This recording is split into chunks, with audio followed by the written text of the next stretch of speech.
and education, Progress. and the compiler of several youth books like Stress to Smile, 5-volume Essence of Gita, etc. Is the designer of Discover Yourself 6-session course for youth and corporates and has won Global Excellence Award for educating youth in Bhagavad Gita, Jiva Goswami Award for Innovation Youth Outreach. He has been GDO, Global Duty Officer for Youth Outreach, visiting Boston and other places in the US for 2 months a year. Being a youth trainer for the last 30 years in all leading IITs, NITs, and others, and reaches out to Pune, Kolkata, Kanpur, Mumbai, Thane, Bangalore, Hyderabad, etc. He has presented seminars at MIT Boston, Stanford University, University of Washington, Cornell University, etc. Prabhu has also presented corporate seminar for Amazon, Bank of America, Infosys, Deutsche Bank, Cognizant, Persistent, and many more. So I can personally speak because I was connected to Pune Temple, and if it would not have been for Radheshyam Prabhu, many devotees, including me, would have never been attracted to ISKCON. So while I was in college in the south, Prabhuji had sent so many devotees from Pune to come and get us connected to the process of Krishna consciousness. So he's been a pioneer in the youth preaching, and I'm really very happy and grateful for Prabhuji for accepting to be with us today. So we heartily welcome you, Prabhuji. Thank you so much for joining. And I think all devotees must be very eager to join you. Thank you very much. Hare Krishna.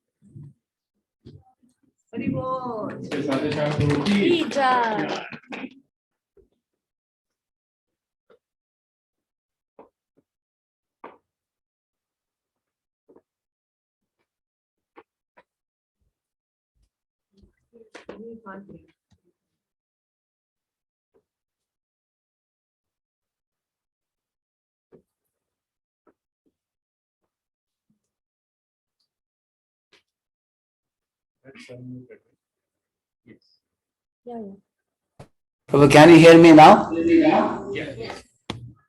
Yes, Prabhuji. Sir, I was trying to use the mic. Let me just.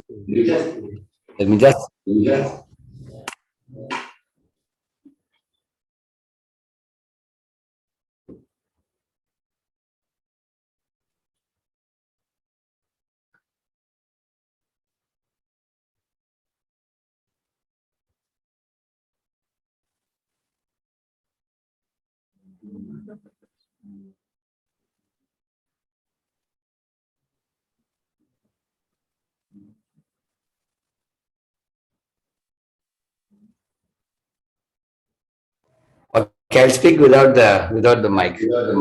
Yeah. Can you hear now? Prabhu? Yes.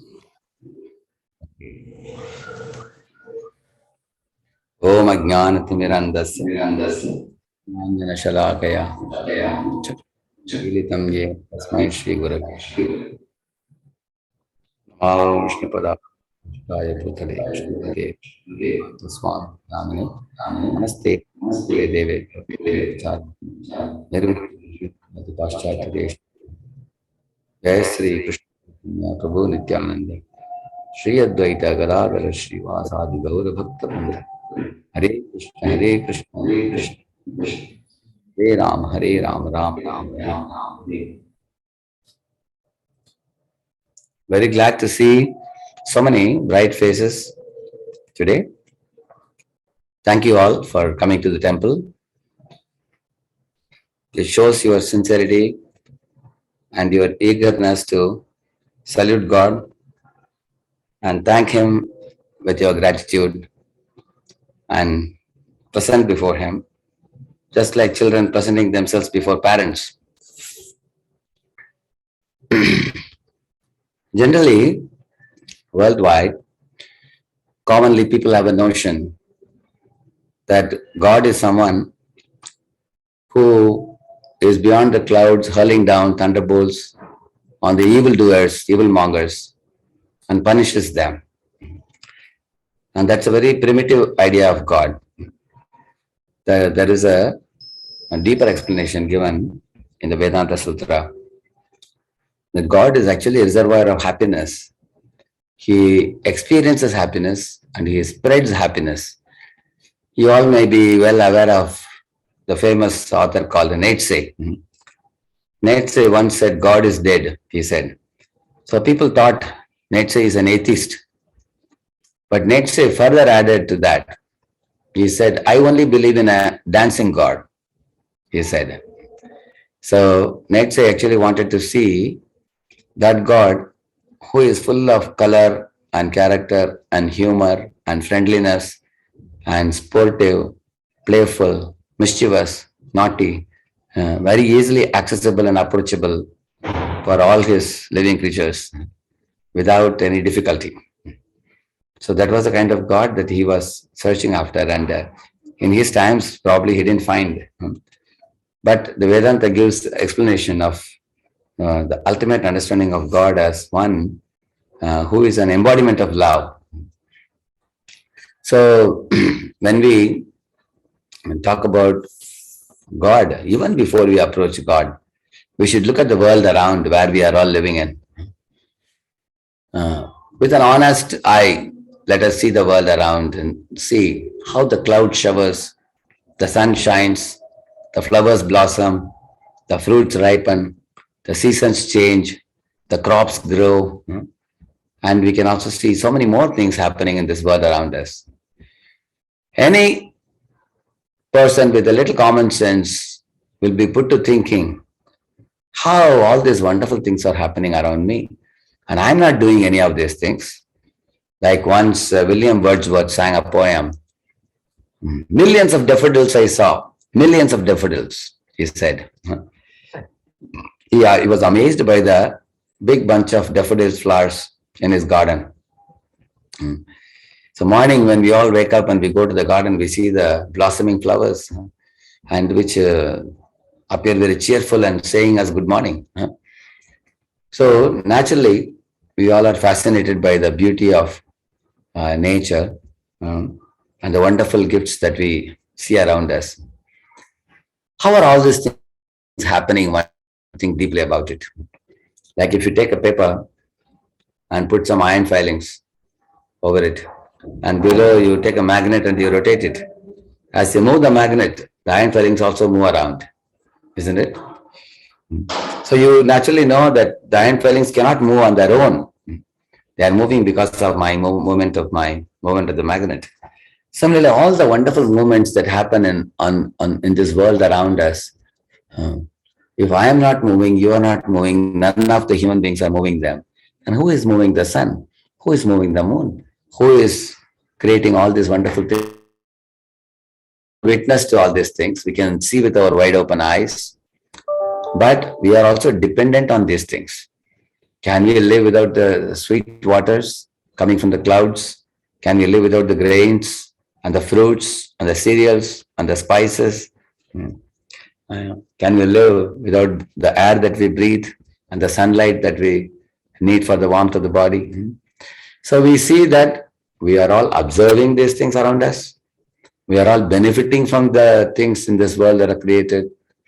Surely we can see that some greatly all-loving Supreme has made this world a beautiful place. In fact, around the earth, there is something called ozonosphere.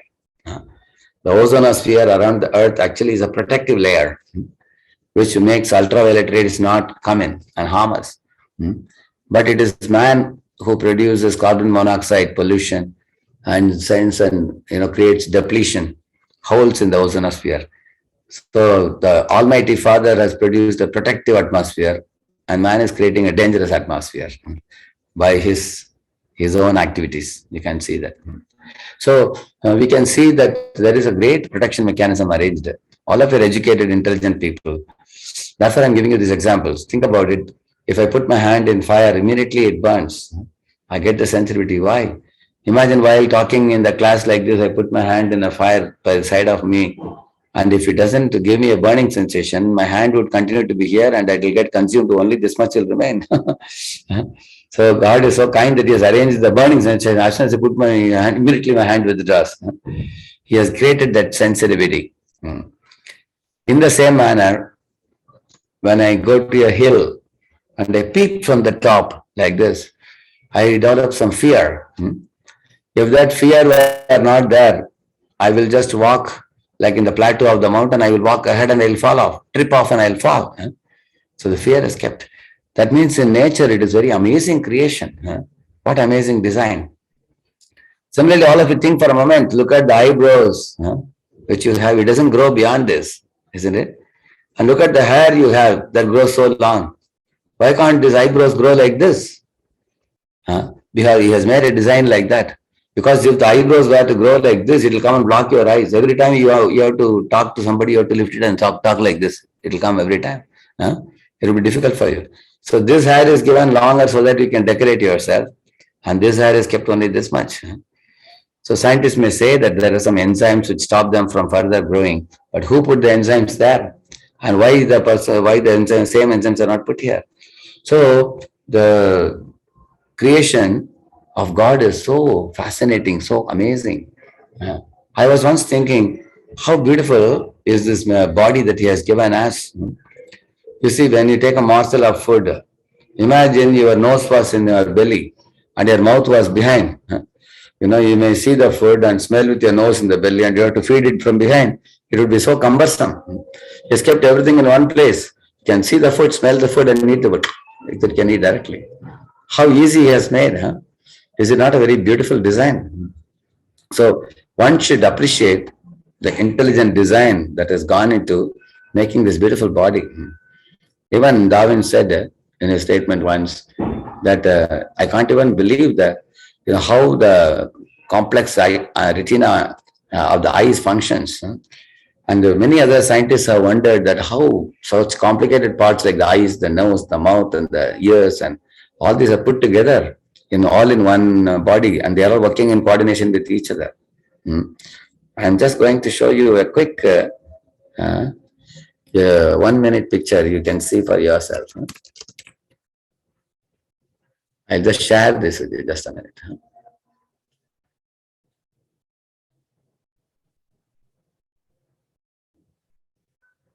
Yeah, you can see this, isn't it? You can see this. Oh, sorry, I think just 1 minute. I have to give the sound also, I think. Just a minute. It is just half a minute, but you'll be amazed to see this.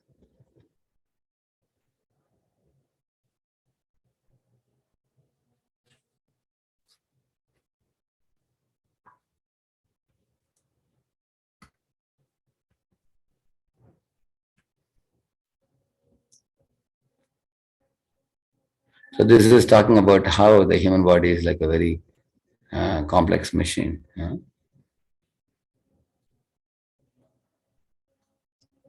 You can see it now? Okay.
So you all could see that?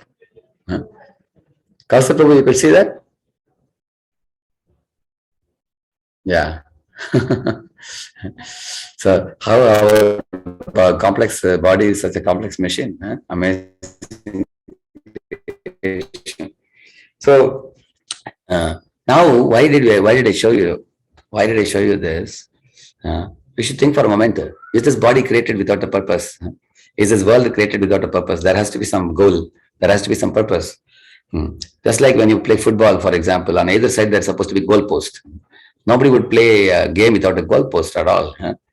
And do you think anybody would want to play football where they keep on playing the football to the extreme end and there is no goal post at all? How can life be without a goal? So those who are intelligent can quickly come to this point that this world is beautiful. It's amazing creation. Some supreme intelligence has made it, and there must be some purpose for it. Ultimate purpose for this, ultimate goal must be there. And what is that goal, and why? Who has made all these things? Just like we are actually driver of our body. Similarly, there is a driver of the cosmic body or the cosmic machine. Our body is also a machine. Just now I showed you how the body is a machine. We are the driver sitting inside this body. Similarly, there's a cosmic machine. It's a huge machine, and there's a driver for the cosmic machine also, supreme. So, in the beginning, religion begins by any true religion or spirituality begins with understanding that there is a supreme intelligence beyond me, and I am tiny, and that intelligence is very great. So, initially, there may be fear with which people approach God, as I told you. Oh, if I do wrong, I'll be punished. And that is another phenomenon you can observe in this world. Like you see, those who smoke, they get some lung problems. Those who eat tobacco, they get some problem in the mouth, ulcers. Those who drink, they get liver cirrhosis. And in this way, you find different people get different problems when they indulge in the substances. On the other hand, if you do breathing exercises, if you do yoga, if you do meditation, you feel very healthy. You feel very healthy, you get better. How is it there is a system of such punishment and reward kept in this world? If there is a punishment and reward, justice, then there has to be a awarder of punishment. There has to be a awarder of reward. So all these things actually confirm the same point. That there is one supreme being who is awarding good and bad deeds. In the same manner, you will see, you take a classroom, there is a teacher. You take a school, there is a principal. You take a state, there is a chief minister or president or somebody. Wherever there is a group of people, there is a leader. So there are 8 billion people on earth alone. And there may be many more planets where there are millions of beings. So who is the leader of all of them? So there is one supreme leader. Now, why should I know who is that leader? Is there a need to know, or just we live out our lives without having to search about the leader or the master of everything? When we ask that question, we will appreciate this point that we need to know the leader, why he has created this world, why am I here? And most importantly, we all are eager to know how we can eliminate suffering, or we can alleviate suffering, at least, if we cannot eliminate. Especially in the past couple of years of pandemic, the whole world learned a lesson that the pandemic was uncertain and was uncontrollable, which really put everybody into a state of fear. So then actually we want to know, is there any rhyme or reason for the creation of this world? So initially we may fear nature or fear the world around, but eventually go to a higher state where you understand that there is one supreme being. People go to the church or the temple to pray to God and bow down to him and thank him for the gifts he has given. But at the same time, they think he is a good order supplier. Whatever I wish to ask, if I ask him, he will provide me. Because he's all powerful. If he has made the sun and moon, then whatever I ask, he can provide me. One time in our temple here in Pune, some 4 or 5 little girls came. They are all in the 2nd grade. Small little children. So I saw them in their uniforms. I went and gave them some eatables and cookies, and I asked them, "Oh, you are all coming regularly to our temple?" They said, "Uncle, don't you know, today is our examination day," they said. I could immediately understand they have come to pray to God that their exams will go well. So Yes, it is true. It's not wrong to go to God and pray to Him that let my exam go well. That is definitely superior to an atheist who thinks everything is in his own hands. COVID actually proved to the world nothing is in our hands. Such a tiny creature as the corona, which we can't even see with our naked eyes, can shake the whole world. We all saw it in the last 2 years of pandemic. So only atheist foolishly thinks everything goes by my will. But those who are coming to God to pray to Him for the examination results or for a better job and things like that, they are better than atheistic people. But better than those are those who come to temple to thank God gratefully. Oh, you are so kind. You have given us so many things without even our asking you. We have forgotten you, but you are remembering us. Like the parents remember the children very fondly and do all arrangements for their welfare. Similarly, just like, for example, consider a small kid. The kid doesn't know chill winter is going to come, but parents supply the sweater. Parents arrange for the socks, winter socks, and the gloves and everything for the child. Similarly, God, even without our asking us, is providing us so many things. So, third step is actually called as a sense of duty or gratitude. So, we may begin with fear, and then we may have greed or desire. Then we go to the platform of duty. And beyond that, we actually come to the real platform of love.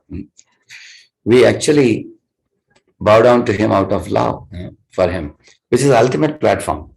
You will see in this world also, people are talking about love stories, love movies, and loving relationships because that is one thing which the whole world is chasing after, but oftentimes they miss many times to experience the highest experience.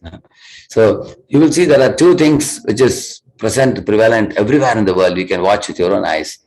Like the lower animals, like the dogs and the horses and the cows and the bulls, they all engage in service to man. And man engages in service to somebody superior to him. Like children are serving the parents, parents serving the children. And everybody in the country, citizens, they are obedient to the president. You will see that. There is nobody in this world who is spared from service. Everybody is rendering service. And to whom do they do service? They do service for two purposes. One is for survival, and another service is out of love. Like we go to the job in the company, not that we fell in love with the company that we want to serve in the company. We go to company to get the paycheck. That's an honest fact. Otherwise, why would anyone go to a company to work, do job? So one of the reasons why we do service is to earn our livelihood. Another reason why we render service is out of love. Like imagine if your mother or father is coming to the airport, you have to pick them up. You will go and lift their luggage, even if it is heavy for you. You will happily pick up the luggage in your hands because you love them. You won't mind the burden at all. It's called burden of love. Out of love, you render some service.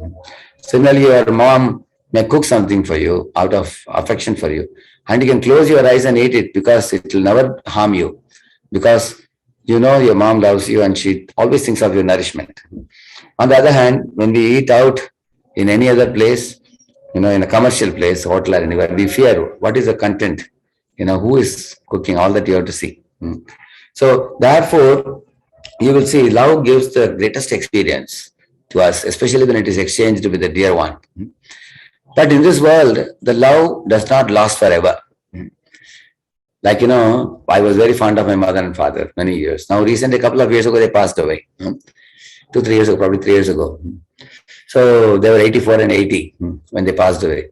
But I fondly remember them and their upbringing of me and the values and morals and ethics and character that he trained me up with. If it was not their blessings, I won't be advancing in my spirituality. They were very kind enough to grow me in a nice way. So I'm very grateful to them. But that love that we experienced with them is short-lived, maybe 60, 70, 80 years. After that, what happens to us? Therefore, all the religions talk about something called spirit. Whether it is Bhagavad Gita, or whether it is Bible, or whether it is Quran, you take any scripture, they use the word spirit. Spirit is answerable to God after death. Spirit survives after death of the body. That means spirit is different from the body. Spirit is actually the driver of the body. Just like in a car, you have a driver and the car is different from you. When you get down, the car doesn't function anymore. So sometimes we call it as a spirit soul. Sometimes it is simply called as spirit. So you will see, like all of us in this world are charmed by, beauty. We are charmed by wealth. We are charmed by strength. We are charmed by fame. We are charmed by somebody's intelligence. You will see that there are these six things attracts everybody in this world. It's undeniable. Therefore, such people possessing any one of these six things, they have a big following. They have a lot of fans behind them. Somebody is a weightlifter, he has a big fan. Somebody is Mr. World, Mr. Universe or Miss Universe. They have a very big fanfare also. They have many people following. Similarly, Einstein is a genius. And of course, he has many people following also. You will see that genius of the century. So we all are attracted to these things in this world. So if you very carefully think, we all are persons. So the Supreme, is he a person, or is he somebody, some impersonal light, or is he some great intelligence which has no form? For me, it was very easy to come to the conclusion. I looked at the nature and said, oh, God has to be a person with a loving heart. Otherwise, he can't make such colorful flowers, fragrant flowers, such beautiful Niagara waterfalls, the Grand Canyon, and the beautiful rainbow, and such tasty fruits. He is surely a person of sweet heart, a person with a very sweet heart. He has a very good sense of aesthetic appeal. Otherwise, he would not have made the world so beautiful. Then I also looked at the world. He has made it very precise. The earth is revolving around the sun in 365.256 days. Up to the third decimal, it is precise. You can set your watch according to the movement of the earth, they say. So if God is so precise in doing everything, even the movement of sun, movement of earth and other planets, and not only that, there are 40 chemical reactions which happen in a leaf when the sunlight falls on it. It's called photosynthesis formation. So you take chemistry, you take physics, you take mathematics, every field can explain to you how precisely things are happening. That means he's a person with sharp intelligence. Now, a person with intelligence and a person with such emotion and aesthetic appeal, is it not a person, or is it impersonal? Like all of you sitting here, you have a heart, physical heart, and you have a physical head. And you have a figurative heart and a figurative head also. How many of you would like to be a person of heart? Person of heart means people love you for your kindness, for your sensitivity, for your goodness, and for your courtesy and helpful nature. So you are a person of heart. Person of head means you are very sharp, you are very intelligent, you are very shrewd, nobody can cheat you. So let us take a vote and see how many of you would like to be a person of head. You would like to be intelligent, shrewd, easily tricked by anybody. So you're a person of head. Anybody? Okay. How many of you would like to be a person of heart? There is one person. Okay. Oh, good number actually. Majority. So you all would like to be people of heart. Very good. Then naturally you'll be loved by everybody if you're a person of heart. At the same time, there will be some fellows who will say that you're a person of heart and emotion, so you can be cheated, or you may be tricked, or you may be fooled by somebody who may betray trust, they may say. So therefore, such people argue that you have to be a person of head also. But you all know very well, if you are only person of head, then people will call you heartless. So how many of you would like to be a person who has a blend of head and heart, both? Yes? Now you all got the point. So we need a blend of head and heart, both. So you have a physical head and a physical heart. You have figurative head and figurative heart. And you are a person. So I told you, in the nature we see, God has produced such things with aesthetic appeal. And also with such intelligence, precise human body, which I showed you. That means he is also a person of head and heart. He has to be a beautiful person also. Not only he is a beautiful person, he is the strongest person. He is the most famous person. He is the most knowledgeable person. And in this way, all these wonderful qualities must be present in him. Whatever name you may call him, every religion calls him with a different name. But ultimately, it's like calling the sun with different names, or calling the water with different names. But we all agree commonly that there is one Supreme who is governing the world. And definitely he is a person endowed with a tremendous amount of love. For example, in Bible, it is that God made man in his own image. There's a statement in Bible. God made man in his own image. That means actually we have a form and he has also a beautiful form, just like we all have our form. He also has a form. So he is a person and he is a person endowed with love. So all the scriptures say that when we understand this point, he is not only a male, he also has a female counterpart. And why he has to have a female counterpart, I'll tell you the reason. Some people argue that God has to be a male because he has created so many huge things. He must be a powerful person. Otherwise, how did he create millions of universes? And how is he maintaining them? He must be a robust man. People think like that. And there are others who say, oh, he must be a female because a mother is most loved by the child. Mother offers the breast milk to the child. Mother nourishes the child, showers the child with love and raises the child, caresses the child. So mother's love is most famous in this world. So some people say God being all loving must be a mother. So the fact is he has both aspects. He has a male aspect and a female aspect. So in Sanskrit language, we call it as Shakti and Shaktiman. Like we say Lakshmi, Narayan, Radha, Krishna, Sita, Ram. So the Lakshmi or Sita or Radha, when we say that is a feminine counterpart. And when we say Krishna or Narayan or Ram, that is actually the masculine aspect of God. So now oftentimes people, in their talks argue who is superior. Sometimes people ask husband and wife, in your home, who rules the house? Man may often, of course, say that I am the breadwinner in my home, so I am ruling. And the woman may often say, my husband comes and gives me the salary pack.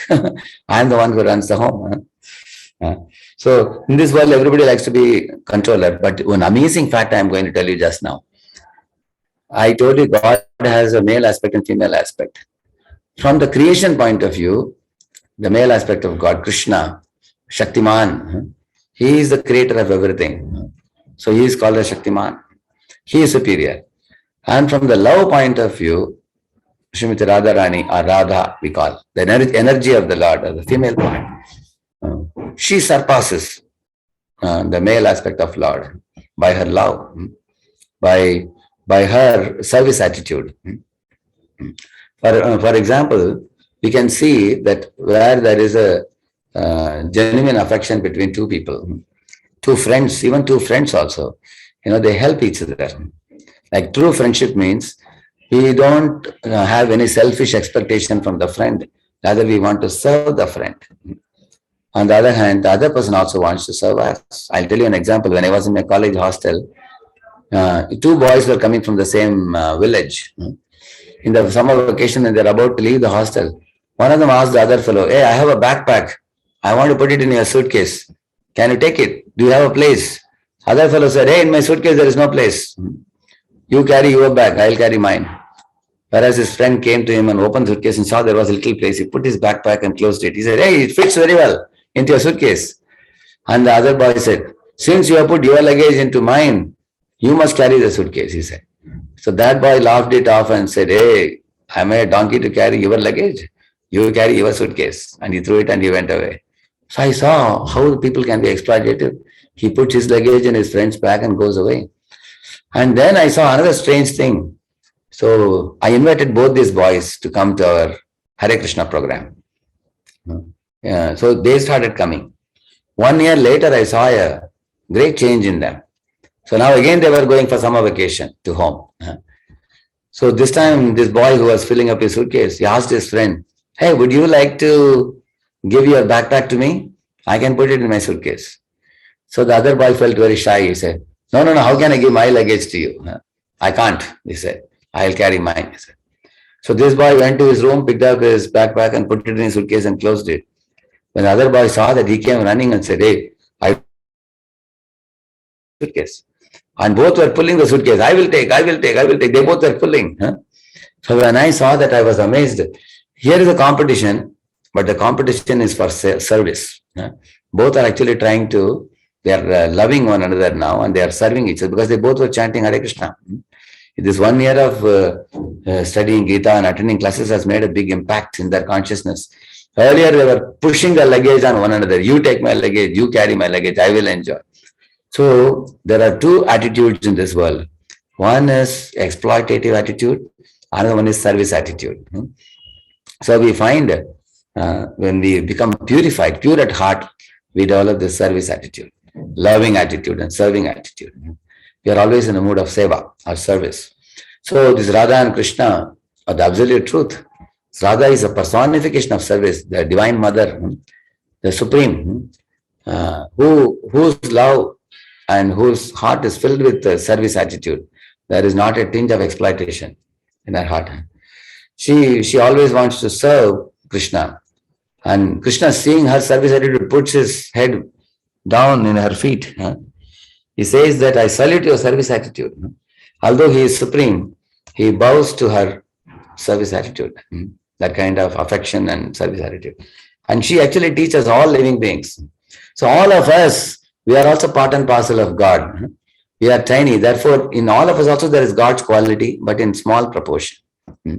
Originally, in this world, nobody is bad. Everybody is divine.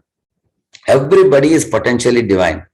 But although we are divine, we have become covered over by a layer of impurity over us. Just like one time, there were a few college students sitting together and chatting. One of their friends came in and all of them plugged their nose and said, hey, get out. Please don't come. And the boy was wondering, why are they saying like this? And quickly he realized he came with a socks which was nasty, smelling. So that's what they didn't like. So the boy removed his socks outside the room, washed his feet and hands and came in. Now they didn't have any problem with him. So the problem was not with the boy, but with his socks. Similarly, we are also pure originally, but we have become covered over by some impure covering. And that impurity is what? Instead of service attitude, we have developed enjoying attitude or exploiting attitude in this world. Therefore, there is always fear in this world. Who will exploit me? Even sometime between doctor and patient, there is fear. Patient is afraid doctor will loot my pocket. Similarly, there is fear everywhere in relationships in this world because that fear has come about because of exploitative mentality. So every one of us have a chance to cultivate this service mentality, not only to God, but towards all of our other fellow beings who are all children of God. The whole globe is actually a family. It's a global family. And everybody is our brother and sister with one God in the center. And everything revolves around that supreme being. Unfortunately, modern man is thinking, I am the center and the whole world should revolve around me. Everything should revolve around me and everyone should be at my beck and call. That's what modern man is thinking. That's not true. The reality is God is in the center and the whole world is revolving around him and we are also revolving around him. And by loving and serving him, we also learn to love and serve all his constituents, his children, seeing them all as divine. And therefore, we can actually become healing cells in this world. Instead of, and we can actually increase the number of healing cells and, drive out the cancer cells from the earth in such a way that the whole world can become a very beautiful heaven-like place. So the goal of life is this. I'm coming to the point now. The goal of life, to put it very simply, love God, love all. That's the goal of life. And God is like a master switch. If you love him, you will love everybody. Because you can't even hate an ant, because everybody is his child. All creatures, the trees, the plants, the animals, the birds, the aquatics, the humans. No living being is spared. All are his children only, and everybody is potentially divine. So, in this way, Radha Krishna, the supreme divinity, they are embodiment of pure love. In this day and age, that very same Lord Krishna appeared 500 years ago, and in the Chaitanya Upanishad, in Atharva Veda, it is mentioned that he came with the name Krishna Chaitanya. His name is also mentioned in the Srimad Bhagavatam. And what is so special about him? In other incarnations, when he descends in this world, you find that sometimes he uses a bow and arrow as Rama to kill the demoniac beings.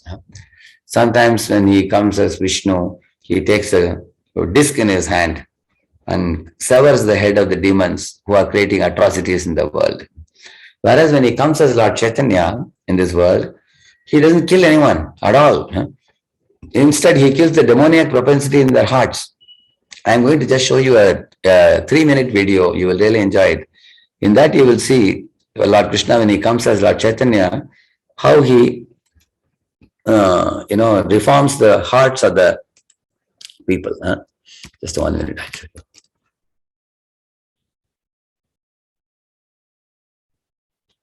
So it's a very short video clip, but it's very amazing one. Hare Krishna, Krishna Krishna, Hare Hare, Hare Rama, Rama Rama, Hare Hare. Here is one of the pastimes of Lord Chaitanya, who lived around 500 years ago in India. One day, Lord Chaitanya and his associates set off early in the morning for the holy land of Vrindavan. They walked along the forest paths and through the Jarikanda forest, which was full of wild and dangerous animals such as tigers, elephants, snakes, and so many more. But Lord Chaitanya walked through there without any cares or worries, simply chanting the holy names of Lord Krishna. Hare Krishna, Krishna Krishna, Hare Hare, Hare Rama, Rama Rama, Hare Hare. As Lord Chaitanya was walking along, deep in thoughts of Lord Krishna, he unknowingly stepped on a tiger that was sleeping on the path.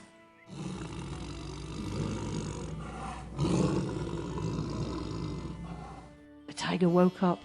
"Oh no, now we are finished," thought his friend Balabhadra.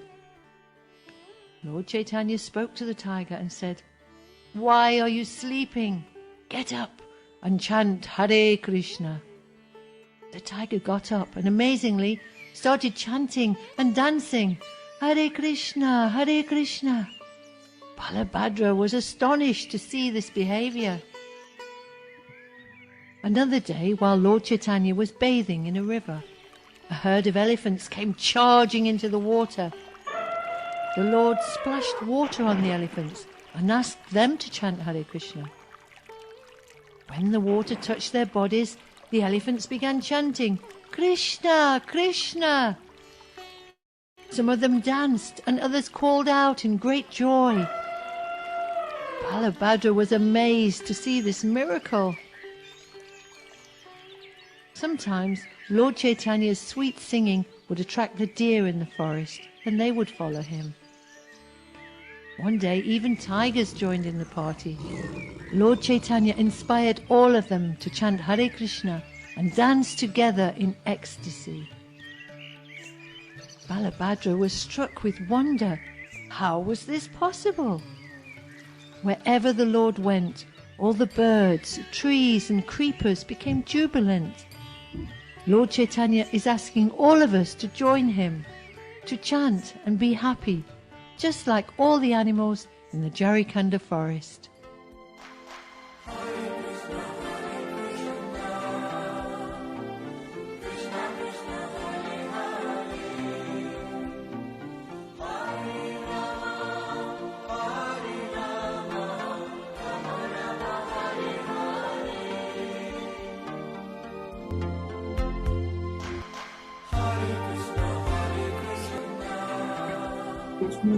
Hare Hare Rama, Hare Hare.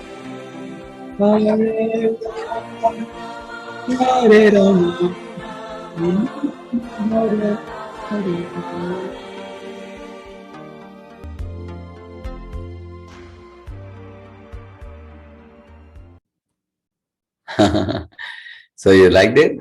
See, he made even the tigers and deers dance in ecstatic joy. Now you may wonder, how is this possible? I heard when Buddha appeared in this world, 50 miles radius, within that, if a tiger chasing a deer, they both enter into that radius of 50 miles. As soon as they enter that radius, 50 miles radius, they will stop. the tiger will not chase after the deer, it will forget. Due to Buddha's compassionate nature, they both will be walking and, talking like friends. In the same manner, now Buddha showed compassion. He only made them mild natured, but Lord Chaitanya made them dance to the tune of the chanting of Hare Krishna. And elephants and tigers and deers. Even in the heart of animals, as I told you, ultimately the spirit, soul in the body of even the animals is similar to our spirit soul only. There's no difference. In all the living bodies, the similar type of spirit is present. And the spirit can be awakened to pure love of God and love for all living beings.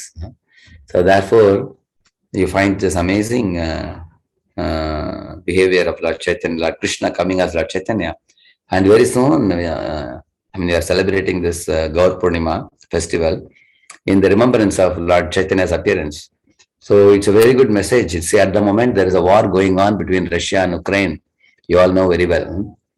Actually, all men are supposed to love their fellow brothers and sisters, like their own family members.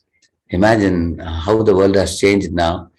People are throwing bombs and trying to shoot one another, kill one another. How unfortunate it is.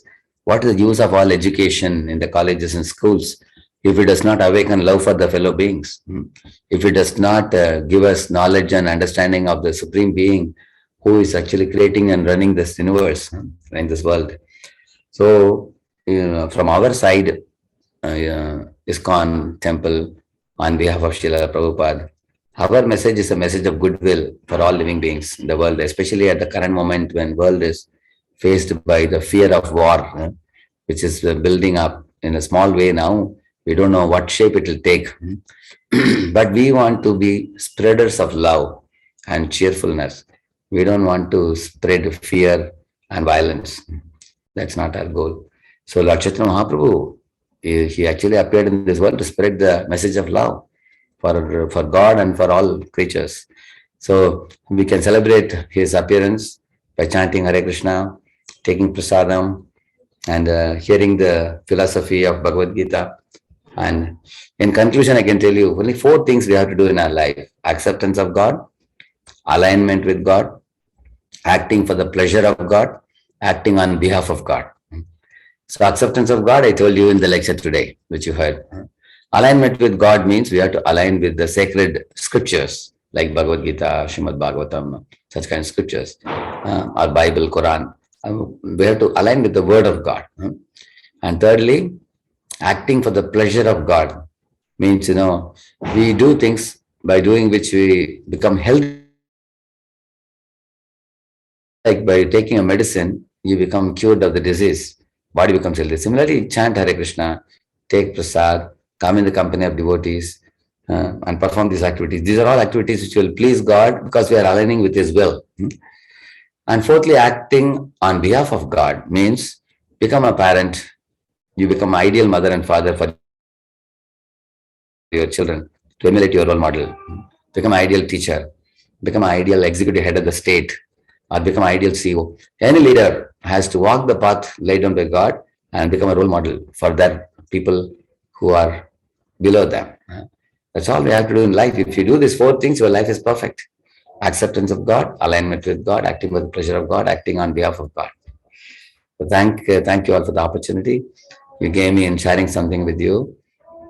I am actually speaking for the first time to the Calgary and ISKCON Calgary audience, and Rishabh and Kaustubh Prabhu, they arranged my visit to this program, and I am also thankful to the local board of management and authorities there who gave me an opportunity.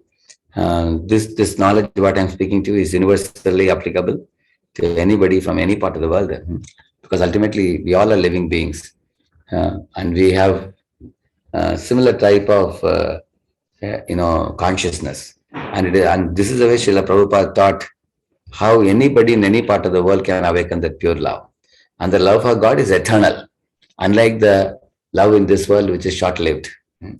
So let us awaken that love by chanting Hare Krishna and living life in alignment with God's laws and the universal laws that God has created. Thank you.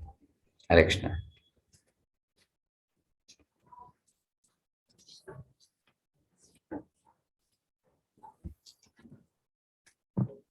What's the Prabhu?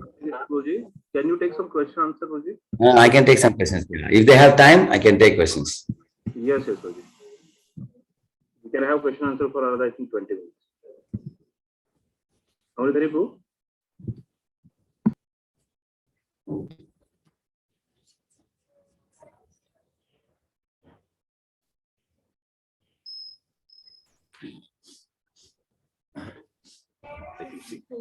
Hare Krishna, Prabhuji. Hare Krishna. In our scriptures, there is always mention about Diksha, Gyan, Yes. some spiritual knowledge. Yes. So what is the process and initiation for people like us, and how to proceed on that? Yeah, thank you. That was a very, very sincere question. Actually, every human being should ask this kind of question. Actually, what is the first step in spiritual life? You see the spiritualists and you get inspired by their lifestyle. You see there's a remarkable difference between the way the people live the life in this world and those who are sincerely practicing spiritualists. You are touched by their selfless attitude. You are touched by their service attitude.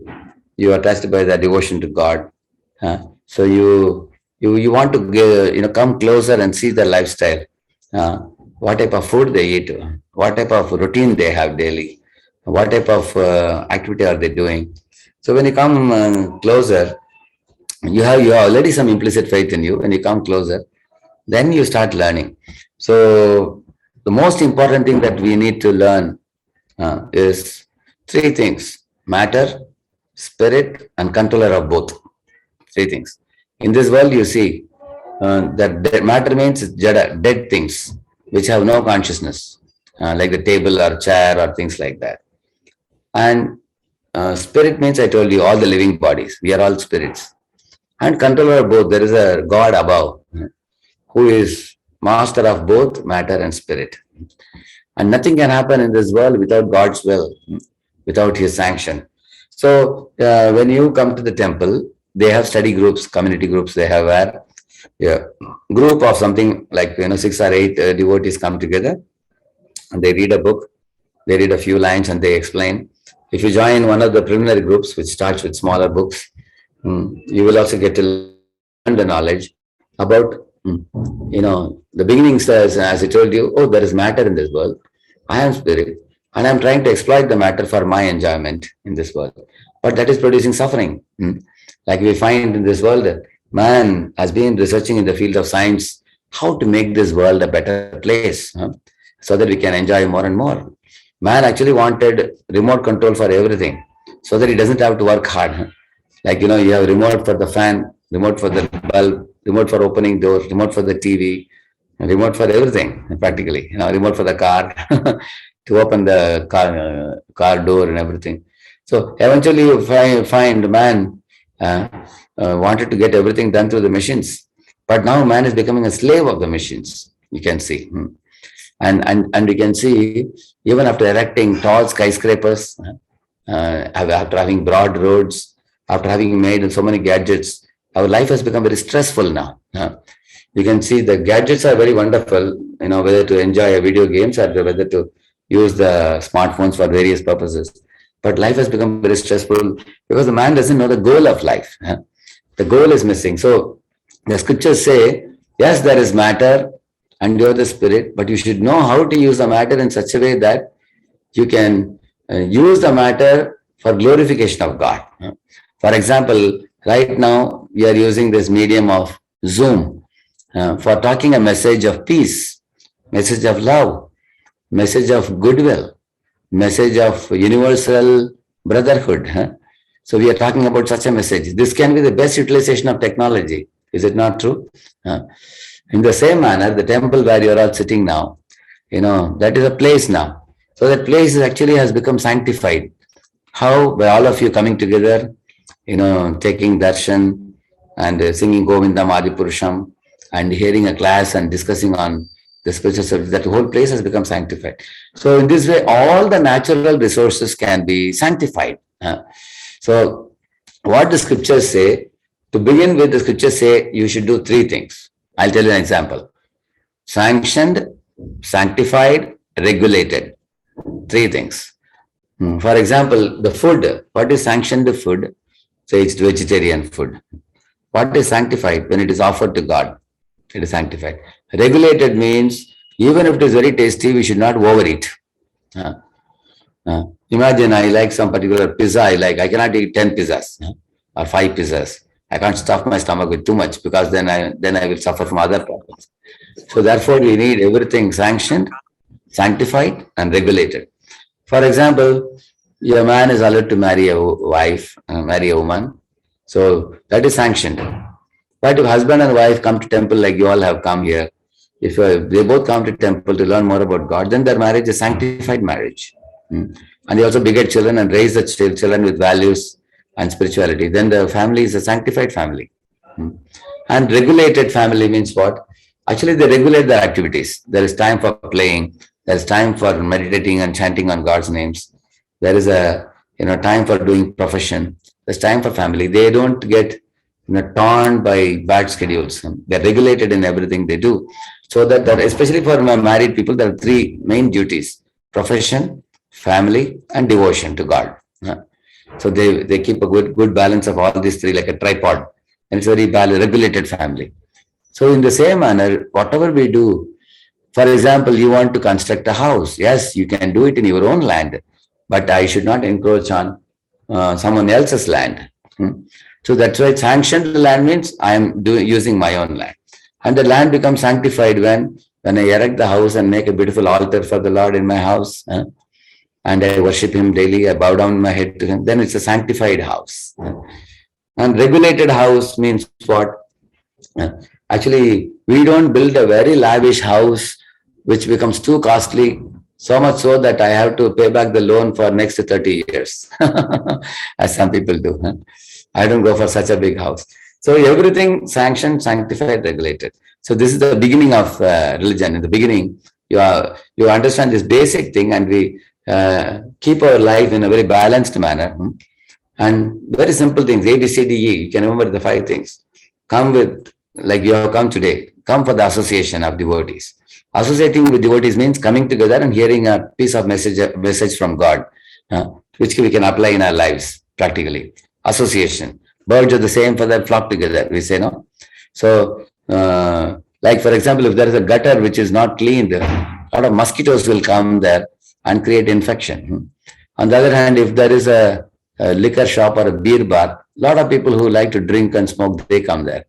Similarly, if you create a holy place like here where you are all sitting now in Calgary, where there is a kirtan going on, bhajan going on, a very, very valuable message for making our human life successful, that's being spoken. So you all have come because your mindset is like that. You already have a pure mindset due to which you are drawn to this place where you are coming. So that is called association. Let like-minded people come together and we help each other, one another, to come closer to God. That is association. Then B for like books, like holy books like Bhagavad Gita. And C for chanting. Chanting Hare Krishna, Krishna Krishna, Hare Hare, Hare Ram, Ram Ram, Hare Hare. If I take a wet cloth and I wipe it, then the mirror becomes clean. And I can see my face properly. Similarly, my mind can be cleansed by chanting Hare Krishna, this mantra. And it's a very easy process. Prabhupada practically showed it in America, in New York. He went to the park and chanted, and many boys, girls chanted. They all gave up all their bad habits. They became clean by chanting Hare Krishna. So that is C. And D for diet. What type of diet? Sanctified lacto-vegetarian diet, we call it. Karma-free diet. So that is called prasadam, we call it. So that diet actually, when you eat the diet has 3 parts. One part becomes stolen urine and is thrown out as waste from the body. Other part becomes blood and nourishes the body with strength. And the third part goes to our consciousness. It goes directly to brain and it enhances your consciousness. If the food is cooked with love and offered with love to God, then that food sanctifies your consciousness. So by eating prasadam, we become more and more sublime and pure. So that is diet.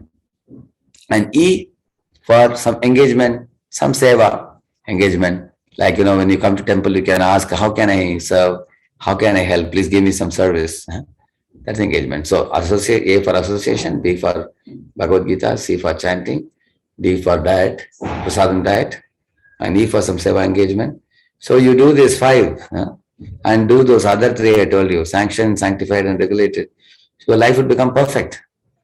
It is very easy to remember and easy to apply. Like you see, there was one Duryodhana who was belonging to the Kaurava clan, and the Pandavas were on the other side. So the Pandavas are actually supposed to be rulers of the whole world, but Duryodhana wanted to usurp the Pandavas' property by gambling match.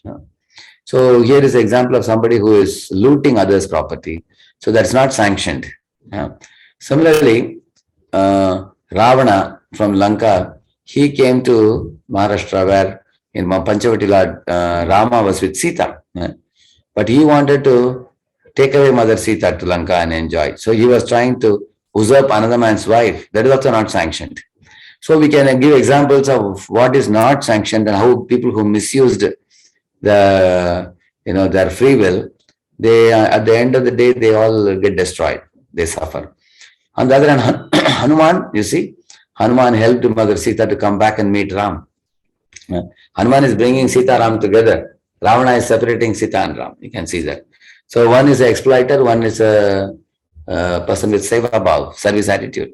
So the two religion teaches us how to cultivate service attitude, how to act in a way by which we don't exploit the things or the people of the world, and we serve everybody as God's children, and we also align with God's will. So in Hindi we call it two words: bhoga vritti, seva vritti. We call it. Bhoga means to exploit and enjoy. Seva means to serve. So Ravana had bhoga vritti, Hanuman had seva vritti. Inside all of us, there is an angel and an animal. When you come to places like this, the angel is brought out and the animal is finished. So we want to bring out the angel in us, which is already there. We have a Hanuman in us and Ravana in us. So we want to, like Lord Rama finished the 10-headed Ravana. He destroyed him. And then Hanuman emerged victorious. Similarly, we also want to bring out the Hanuman-like attitude in us, service attitude. So many things I told you. In essence, three things I told you. A, B, C, D, E I told you. Sanctioned, sanctified, regulated I told you. And giving up bhoga vritti, adopting seva vritti, or giving up exploitative mentality of encroaching on other things and adopting seva vritti. So these are all essential principles of religion, which are universal to all religions actually. It can be applied by anybody in any walk of life. Thank you. Thank you for your sincere question. Prabhuji, Dandavat Pranam. Pranam.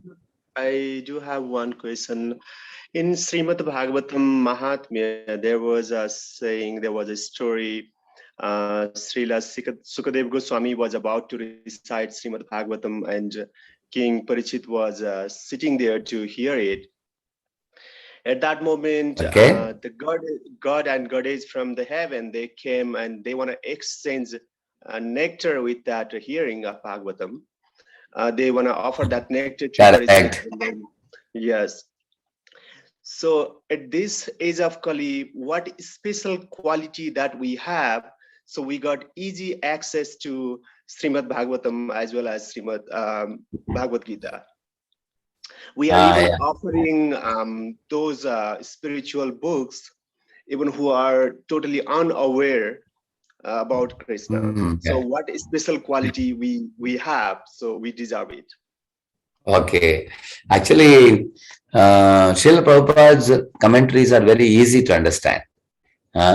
Although you may think that Bhagavatam is all bulky volumes. Like I was speaking today, the lecturer which I was speaking, anybody from any part of the world can understand this. It's not that one has to be a Sanskrit scholar or something. Bhagavatam and Srila Prabhupada writes, many of the things that I speak are things which I learned from Prabhupada's purports and Prabhupada's lectures. They are very easy to grasp if you read the purports. And also many things he repeats in order to help the people not forget. And the basic foundational philosophy he has given very well. So Srimad Bhagavatam is actually a book which can awaken our love for God very quickly if you read it regularly. Bhagavatam is all about God, the living beings, and the pure love that exists between them. It is an essential scripture for teaching this essentially. That's the main thing. How the forgotten love or covered love can be awakened. Like even, Milton's Paradise Lost story, if you see, it, that's Bhagavatam also has the same essential message. So I have a short video. Can I show it? 2 minutes, 2, 3 minutes? You don't mind? I'll show you. It's very quick to see. You'll really enjoy it in a short time. You will catch this. A man had 2 sons. That's one. A man had 2 sons. Oh, 1 minute, 1 minute. 1 minute, I have to share it. The younger son told.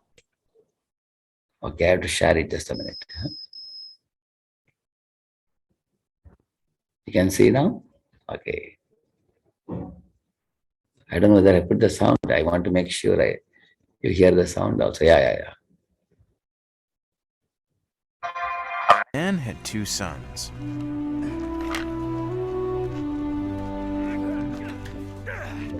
The younger son told his father, "Father, I want my share of your estate now, before you die."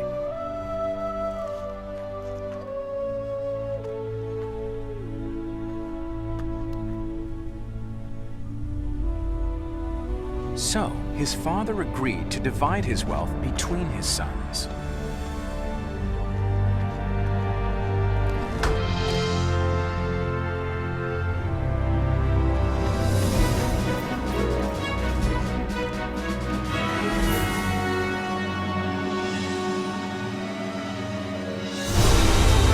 A few days later, his younger son packed all his belongings and moved to a distant land. And there he wasted all his money in wild living.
About the time his money ran out, a great famine swept over the land and he began to starve. He persuaded a local farmer to hire him, and the man sent him into his fields to feed the pigs.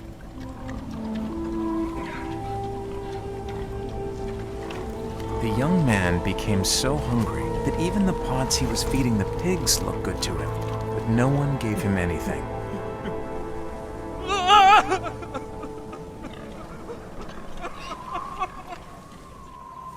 When he finally came to his senses, he said to himself, "At home, even the hired servants have food enough to spare, and here I am dying of hunger."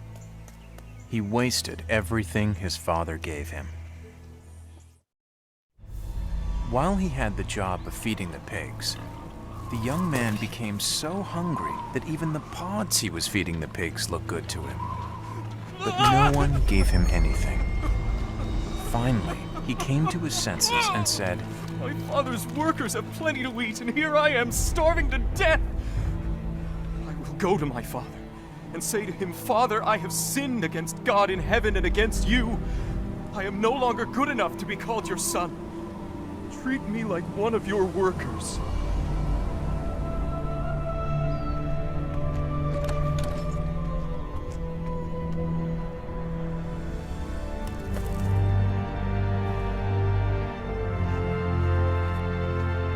But when he was still a long way off, his father saw him and felt sorry for him.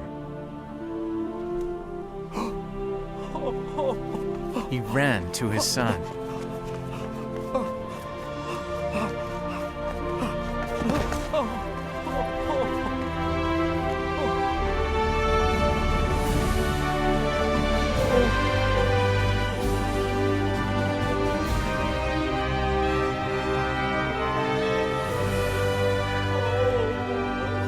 And he hugged and kissed him. Hurry and bring the bell. So you will quickly catch the point. Here, as the story says, the two sons. One is the obedient son, and one is a disobedient son, rebellious son. So the obedient son continued to live with the father. And the rebellious son turned away from father, taking his share, and went to a faraway place and misused all the wealth, squandered all the wealth. And he suffered. And then he again turned back to him. Same message Srimad Bhagavatam gives, that Janasya Krishnat Vimukasya Daivat Adharmashilasya Sudukkitasya Anugrahayeka Charanti Nunam Bhutani Bhavyani Janardanasya. It says Janasya Krishnat Vimukasya means when we turn our face away from Krishna, we show our back to him. Adharmashilasya, we become irreligious, it says. Sudukkitasya, then we suffer. The result of that. All we need to do is to become happy. We have to turn towards God. Instead of turning our back to him, we have to turn towards him and go towards him. If you go towards the sun, you will not see shadow. But you turn away from the sun, then you see the shadow. In God, there is no bad. But when we show our back to God, then we see all bad in this world. All bad qualities come because of turning our back to him. So whether it is Bible or this is Milton's Paradise Lost story about prodigal son, or you read Srimad Bhagavatam, the message is same. God is one supreme, is our supreme well-wisher. We have turned our back to him and we have to turn towards him and proceed. And temples like this, Calgary temple, it gives you a facility for that. And it will become very easy for you when you come here and with associate with like-minded people who are all trying to align with God's will. Because in us, there is a natural propensity to strive for perfection. Both materially and spiritually, we all strive for perfection. Otherwise, why there is quality control department in companies? Because they're striving to make perfect material products. Similarly, in the spiritual life also, we all are striving for purity and perfection. We want to attain that perfection. Perfection is the platform of pure love. Like now this boy said, I don't want to go back to my father as a son. I'll go back to him as a servant in one of his farms. But father nevertheless accepted him as a son. In the same manner, when we turn our face towards God and go towards him, you take one step, Krishna will take 10 steps towards you. He will make life very easy for you. He will actually provide you all facility and knowledge and intelligence that's required to come back to him. So Srimad Bhagavatam teaches God and the living beings and the pure love that exists between them through various leelas, pastimes. And those leelas are all very relishable. Even anybody from any part of the world can understand it, provided they go from the beginning, page by page, they read and continue reading. And it will give very, very deep understanding. Many scientific things. There are more than 50 different subjects in the Srimad Bhagavatam. So if you have a copy, you make a beginning, then start from the first canto, page 1, page 2, page 3. Every day, even read 1 or 2 pages. Begin with Bhagavad Gita. Bhagavad Gita is undergraduate study. Bhagavatam is postgraduate. And about Lord Chaitanya Mahaprabhu, Chaitanya Charitamrita is doctorate study. That is even more advanced. So these 3 books are good enough. Bhagavad Gita, Bhagavatam and Chaitanya Charitamrita. Our lives will be perfect. I've been reading these books last 30 years and I found them immensely helpful. And Srila Prabhupada's purports are very lucid. He kept in mind that this book is going to go to all parts of the world. Anybody from any part of the world should be able to grasp it. So he made it understandable and easy. Thank you. Thank you for your questions. Thank you. So now it's 9 o'clock. Thank you for all of your patient hearing and your great enthusiasm. I'm really amazed to see your enthusiasm because nobody budged an inch from your place. You all are sitting and going on hearing, which goes to show your high taste in the spiritual subject matter. Thank you. I'm actually coming for the first time to this group and I'm very impressed with the sincerity of this group. I'm very grateful to you. by your enthusiasm and sincerity, I am deeply inspired in my spiritual life. Thank you very much. Hare Krishna. Kaustav Prabhu, our Rishabh is also there. Rishabh? Yeah, he's sitting in the audience. Prabhu. Oh, is it? Thank you, Rishabh. Rishabh has been always, when he was in Pune, he was always calling me.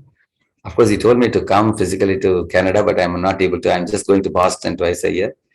But I could meet the audience of Calgary. Very happy to see all of you.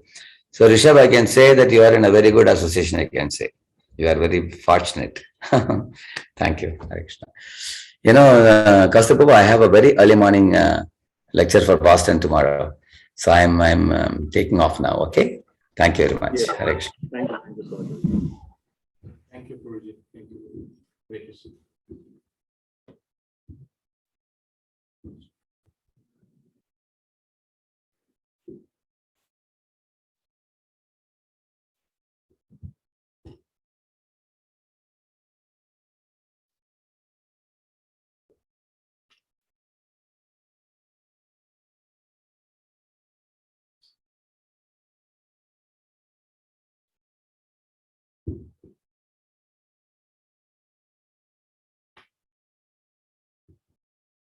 Hare Krishna. So, thank you once again for all of you for coming and attending this session. I hope it was a very different kind of experience. First time we are doing it on Zoom, but Roji kindly agreed to give his time and association. So thank you again. Before you leave, you can probably just go down and have Prashada downstairs, and then we have Prashada arranged for all the devotees. So please don't go without taking it. Thank you again. Hare